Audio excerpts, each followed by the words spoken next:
Welcome everyone, Gio here again, another solo cast edition. This is Gio After 40, episode 2.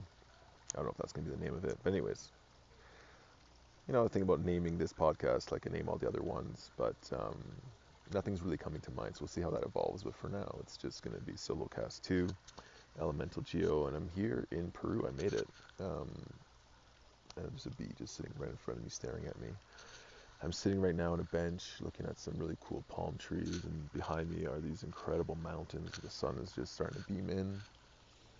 And yeah, it's been an interesting couple of weeks. We had my 40th birthday in Nosara last weekend. I was just so grateful for the experience. People came out, came down, the rain came down. It held out all day, and then it came down, and we moved on inside to just create some music, some hand pans going, some live vocals, some magical experience to share with friends and family and loved ones. And there's something special about Nosara, and I'm definitely going to start maybe having some conversations on here with some people that find themselves attracted to this little beach town in the middle of nowhere. It's a couple hours from an airport, very rough, windy dirt roads that in the dry season are super dusty, and in the rainy season, you may find yourself unable to cross a river or part of the roads washed out. But for some reason, it attracts an interesting group of people: entrepreneurs, yogis, surfers, people into health and wellness, coaches, just really cool people. And so I'm just really enjoying living there. And this podcast, I want to talk a bit about living in Costa Rica, traveling to Peru, and also starting to eat meat again after 13 years of being a vegetarian, and some of the things that um, maybe inspired that or got me to start thinking about that again, and how that unfolded. So yeah, Costa Rica has been great. A lot of people ask me about living down there, and I think even my own initial reaction was it would be impossible to move down here. Years ago, this is a really interesting story. I was at a food show. I was in the food business doing food sales back in one of my previous lives. As some of you know, I'm a serial entrepreneur, and in my lifetime, I've had so many different jobs, more businesses than jobs. Most of the jobs were like sales jobs, like selling insurance, something that was more entrepreneurial. Um, but anyways, one of the jobs I was at a food show just near the airport in Toronto, and they would bring in all these buyers from overseas, all over the world. It was Canadian Food Exports show. And as I'm at my booth, I saw this guy walk by, and he had this long white, silvery white hair, tall, muscular, older guy, cargo pants, and he just, when someone just has an energy about them, he just looks super interesting. I was like, oh, I'd love to talk to that guy, just see what his deal is. This was really before I was really into anything, just starting on my path of self-awareness. And so there's a lunch break. I go into the lunch hall, and I'm sitting there. It's empty because I guess all the buyers were going back into the hall, and I went to go grab my lunch. And I sit down. There's a half-eaten plate of food beside me. And who sits down with this guy? I think his name is Tom, but I can't remember exactly. He invented something really cool called the brew pipe, which is a little pipe that you can. It's a little kit with like a little thing of water, a little packet of espresso, and a pipe with a torch lighter, so you can have an espresso in the middle of the jungle or in the mountains. I thought it was really cool. So, anyways, we start talking. He's telling me his story about how he was very successful in business and living in California, and then one day he just realized that the U.S. was not where he wanted to raise his kids. I think he had 5.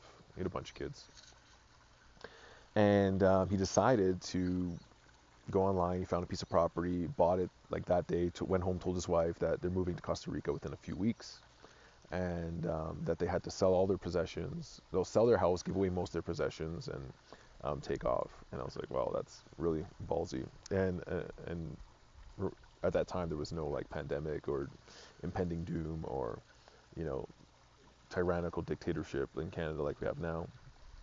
I'm just kidding, sort of. Anyways, so he's telling me this story how about the first month there, they're just living in this little house in the jungle where at nighttime, you hear the animals. If you've ever been to Costa Rica at night, it's loud. It's every season's different. Right now, we're kind of like bullfrog season, so it's super loud at night, and you hear things out there. You don't know what's out there, and just telling this story about how resilient his family became and how they would, just learn, and how their kids were fine growing up. And one of the main reasons was the education system in the U.S. was just really brainwashing his kids to become robots. And I really resonated with everything he was saying. I just felt it in my heart that, the rat race was not helpful. There's good education, I guess, but I felt like they were molding people to be a certain way. And most of the most successful people in the world dropped out of school and went their own way, trusted their intuition, followed a passion, and did what they were really interested in or loved and made something special out of it.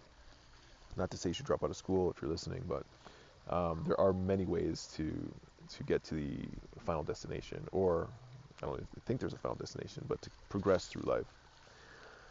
And so we start wrapping up the conversation. I'm there like, wow, man, what a story. It's amazing. He looks me in the eyes. He's like, listen, your kids have no choice. And what they're going to experience and learn and how they're conditioned is in your hands. And if you mess them up, that's on you. He looked me straight in the eyes and burned a hole in my soul. And I knew he was right. At the time, my wife was a teacher at a school full time, and both my kids were in school, and we really depended on that income. And Costa Rica was like light years away. I was like, wow, I wish one day I could be able to find out a way to do that. And I always thought about that, but never too seriously. And then I started going down to Rhythmia, and every time I'd go there, like, oh, I wonder what it'd be like to live here. I wonder what that would look like. So just started putting into my awareness. Maybe I was manifesting it. And then when COVID happened, everything shut down. We came for 6 weeks, and we're like, wow, this is really awesome. And I've transitioned since being the food business to work remotely, online, personal development school. I'm into Rhythm, doing some coaching, um, and things just seem to fall into place when you really put your intention and start dropping the mindset that it's impossible and I have to do things a certain way, and just being open to things moving. They will move. And even when you feel like things are completely crashing and burning, just remember that sometimes to get to where you need to go, the existing reality needs to completely fall apart. And I think that's a good metaphor for maybe what's going on right now, where it feels like the whole world is falling apart, and there's a lot of fear, and there's a lot of potential war, and just civil unrest around the world. Because I think it's a time of change, and for something new to come, would you want to build it on top of a poor foundation, or sometimes it's better to level the whole thing to the ground and start again? And so we decided to come down in September, again, not wanting to live through another Ontario lockdown winter, which is very depressing, boring, limiting, not much to do. So we just came, and the first day we found a school to put our kids in, and immediately I saw a shift in my kids. And there are challenges in Costa Rica that you're not used to in Canada, for sure, with the weather, the power, with rain, with getting anything. There's no Amazon that really will deliver anything you need to you. We've got all these luxuries that we take for granted in Canada that have sort of evolved over time. Um, but I think it's very possible. There are ways to figure things out. Like, it was like, what am I going to do down there? Or how am I going to make ends meet? Or, um, where am I going to live? And, I think from the beginning of time, people have moved. My grandparents moved from Italy with nothing to Australia, then to Canada, built a beautiful life for themselves, because they knew it was time to move. And I don't know if it was easier for them or they were more resilient. Maybe they'd gone through a war, so I guess once you've gone through a war, anything could be possible. Um, but I would say, like, try to just block out of your mind the thought that it's impossible. And if you really feel that calling, then go for a visit, go for a couple months, and things will kind of figure themselves out as long as you're open. If your awareness is always around no and I can't, and finding all the reasons why it shouldn't happen, then you're going to attract that into your life. And when you start to really focus on all the things, the reasons why it can, and being open to possibilities, um, it will. And we've made such an amazing friends down here. The kids have so many friends and community, and I guess that was highlighted by my birthday in May, where I had all these new interesting people come, all different walks of life. Um, and it's just been such a blessing to be down here. There's a lot of medicine down here, plant medicine, a lot of community, yoga, surfing, nature. And I think about going back to Toronto. It's like, why would I need to go back to Toronto and sit in, this box of a house with a fence around it, with, 2 or 3 neighbors down the street you don't even really talk to, going to work, going to traffic. There's all these reasons why I wouldn't want to go back to Toronto. But we're trying to figure that out. So I'm not sure where home is now. It's probably a mix between Toronto and Costa Rica. Um, but it feels good, and I'm just trying to trust my intuition through these interesting, challenging times. Um, and if you have any questions about making that move, please feel free to reach out. But Costa Rica is a beautiful place, lots to do. And, one of the things that sort of happened down here, I've been a vegetarian for like 13 years. Um, when I got my first tattoo, my tattoo artist was a Hare Krishna. And I remember becoming friends with him. And he was vegetarian and told me the philosophy about becoming vegetarian and challenged me to say I couldn't be vegetarian for 30 days. And being the Taurus and hard-headed guy that I am, I ended up taking the challenge and never looked back. I felt great. I felt great to this day, 13 years later, and I didn't felt like I was really missing anything or felt like I was being deprived anyway. Good energy, being able to work full time, and kind of be kind of athletic. Just kind of lazy to go to the gym. Um, but I'm really like hard-headed when I put my mind to something. I guess it's kind of a good thing and a bad thing. But so for 13 years, I hadn't eaten any meat. A few slip-ups here, maybe having a pork spring roll instead of a veggie spring roll, but by accident, but not intentionally eating it. But in some of my ayahuasca ceremonies, I started thinking about my kids, and I just felt like, am I depriving them of nutrients? And I'm really curious about, or not curious, just the fact is that there's not as much nutrients in our food as there was 50, 20, 100 years ago. As time goes on, things get more processed, less healthier, and the quality of fruits and vegetables has declined significantly. And sure, you can take supplements and stuff like that, but I think real food is the best food. And I'm not trying to judge any type of diet because there's so many different ways, so many different diets that work for each individual person. And I think that what's most important is that you feel good about it. It's not what people are telling you to do, it's to try different things and see what you feel good. So for me, it was a mix about the energetic implications of eating something that was killed, about feeling good about that. If you can't kill the animal yourself, I always had that kind of saying where it's like, maybe you shouldn't be eating it. I always ate eggs and dairy, but I just really stayed away from all the meats. And just worrying about like, hey, am I depriving nutrients that maybe they can only get from meat? And I know this debate's probably gonna ruffle a few feathers, and I'm curious, open to debate it as well. Um, I believe that my grandparents lived to about 100, and they didn't eat a lot of meat. Like once a week they'd have meat, maybe twice a week. Back home where they when they grew up, it just wasn't available. They're poor, a lot of beans and veggies, and around the world it's similar. A lot of people that live to 100, similar diet, mainly vegetarian. Um, and so I was curious about that. And in the ayahuasca ceremonies, it was just showing me like, hey man, don't be so hard on yourself. Just be open to it. Just the most important things is not to abuse it, not to like waste it. It's if it's a life that was given or taken for you, you should really respect that. And I also thought a lot about the natives who are very in tune with nature and in tune with the earth, that ate meat. And then obviously the questions is to raise your consciousness. Why do the Hindus not eat meat? And they worship the cow and these kind of things. So there's a lot of back and forth mentally about what's right and what's wrong when it comes to diet, and then what's best. And I think like eating meat, a lot of meat or keto is really good if you want to become like a hunter, if you want to become really aggressive, if you want to really build a lot of muscle and perform. But I really think like less food is the best for longevity and for a clear mind. And a little bit of meat could be okay, and that's why I'm exploring it now. So have I noticed any major differences in the way I feel? Not really. Um, so I've eaten some chicken, some beef. We were at Carolina Lodge, which is in the middle of nowhere in Costa Rica, really by the river, nice farm community, really relaxing. And chicken came on the table. I knew that chicken was just clucking around probably the day before, maybe even that morning.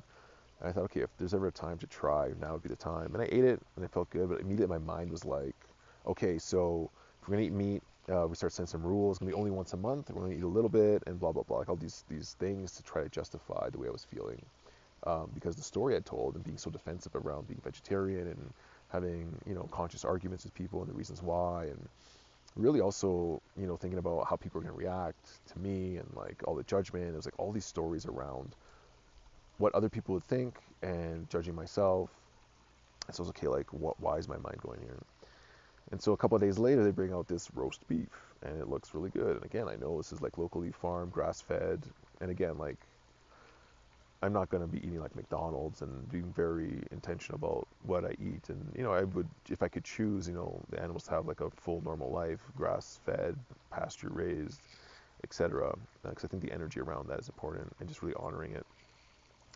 And it comes out, I'm like, oh, now you want to try that. Now it's going to be what, every day you're going to eat. Next thing you know, you're going back to full carnivore. And I just caught myself. It's like, wow, there's this dialogue in my head that's really judging the things that I do based on a belief system that I created for myself. So I really had to try to get over that. And I said, okay, look, I'm just going to go with my intuition. If it feels right, I'm going to try it. Really try to tap into how I feel and just be okay with that and not care what anyone else thinks, really. Um, and so that's the path I've chosen. I've seen a lot of people online that are going full carnivore, like the carnivore MD, and I personally don't think that's healthy.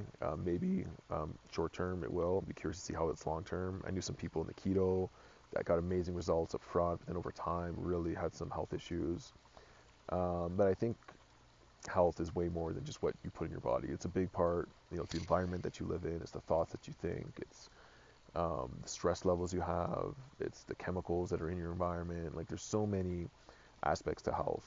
And I think the main one is just not being stressed and being relaxed and happy. And so how do we get to that? And so are we going to be stressing out over the foods that we eat? Is that going to be causing us more stress? Really worrying about all that stuff. What's the effect of that on the body? Um, so I've dropped that, I think, for now, and especially coming this trip to Peru, I didn't want to, when people offer, when we're going to the tribes and the jungles and up to Machu Picchu, and if sit down at a table, it's like, hey, I don't want to be disrespectful, and being able to allow myself to eat what they offer without judging myself or them. So that's where I'm at. I'd love to hear your feedback if anyone's gone through something similar as far as changing diets, feeling guilty, and how they overcame that. And the last little thing I'm going to just share on this solo cast today is coming to Peru. Always want to go to Peru and just didn't think it was possible. I've been afraid of traveling away from my family since this whole pandemic started just because, things could change on the drop of a dime and I didn't want to get stuck away from them. And Peru seems so far away up in the mountains and it is absolutely gorgeous up here. And I've heard so many things about Machu Picchu. I just felt a calling, almost a similar calling to when I went to Portugal. If you check out my YouTube video when I went up in the mountains and saw the crazy lights and that whole adventure. Check out that YouTube. It was kind of paranormal, I think. Shapes and colors and visions. Excuse me. So my friend JJ is like, hey, you should come to Peru. And I'm like, I don't know. Peru, 10 days away from the family. I'm working so hard and I just realized I never really give myself a break. Even when I'm doing a week at Rhythmia, I'm still doing calls during the day. So ayahuasca at night. The next day I'm doing a couple calls and hopping on business calls and just having to just keep up all my responsibilities, which I've really put on myself. That's kind of something I've been working on, is trying to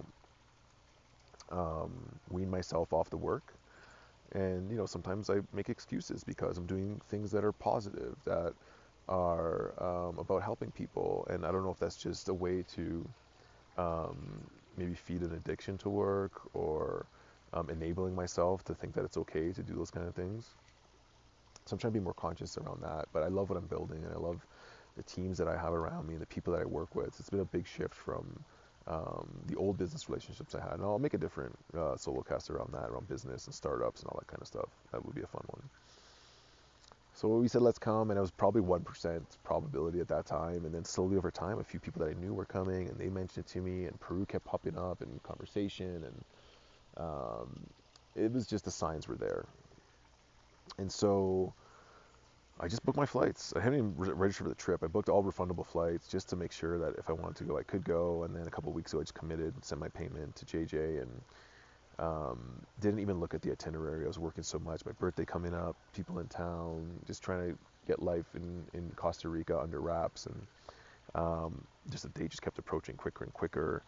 And, even the day of, we have a huge rainstorm coming in. I'm taking this little propeller plane out of Nasara, and I had to last minute get a PCR test because I just realized that was one of the requirements to enter Peru, because Costa Rica doesn't have that.